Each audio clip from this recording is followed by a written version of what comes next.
I'm going to tell you about 5 stories. They weren't connected at first.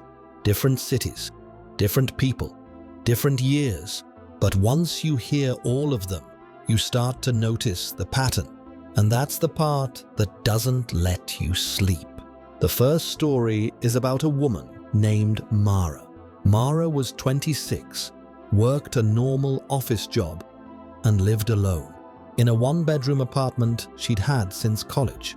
After a breakup, she downloaded a dating app, not because she was hopeful, but because she was bored and lonely in the evenings. That's when she matched with a guy named Chris.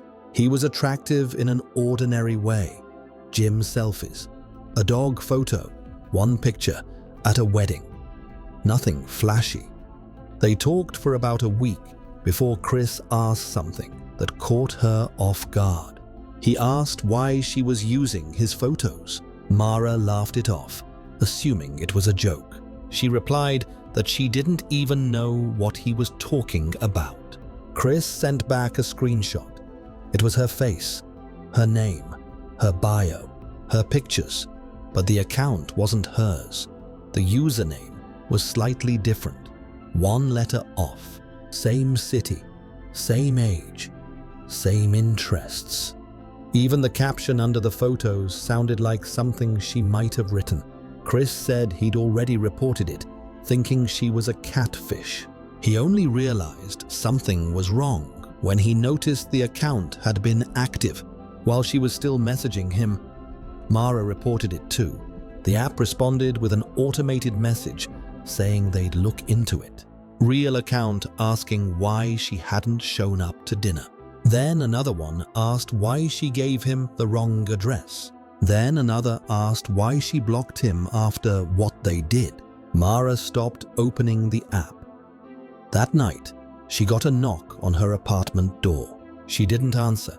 The knock came again, louder this time, followed by a man's voice saying her name, like he already knew her.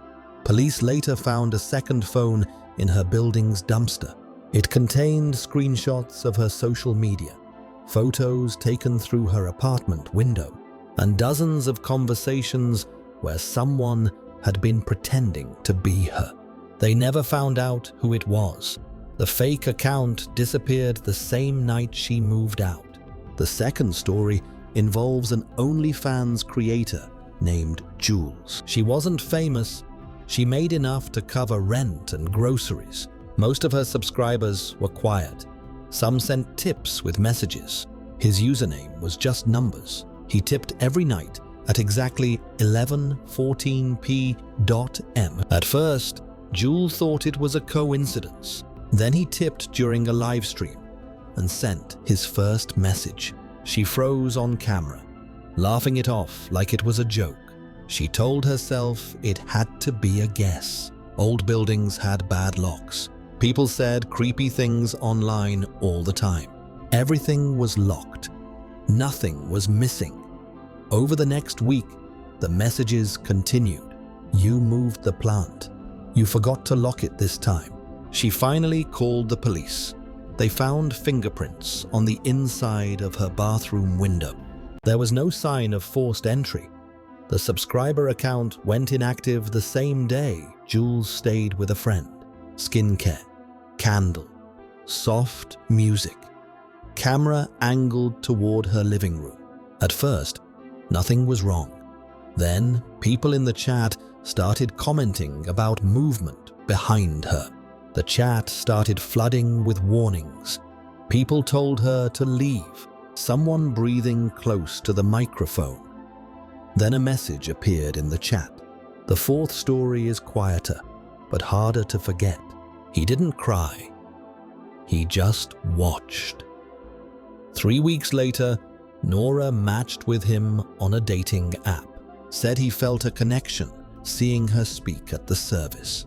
They went on one date. Coffee. Normal conversation. At the end, he asked if she ever wondered what her sister's last moments were like. Nora blocked him that night.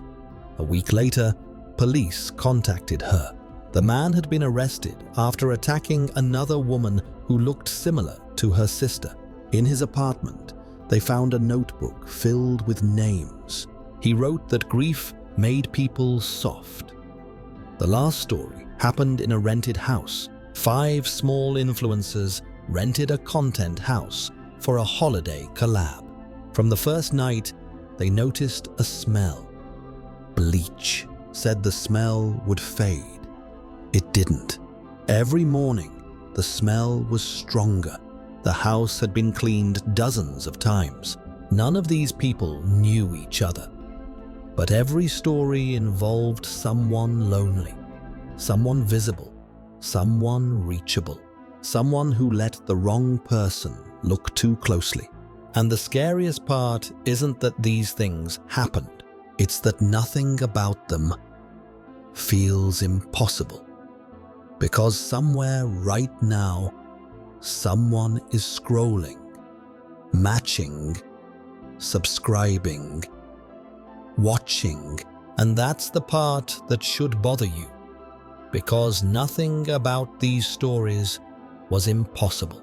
Someone watched, someone waited, and someone was let inside. Like the video if it made your stomach drop.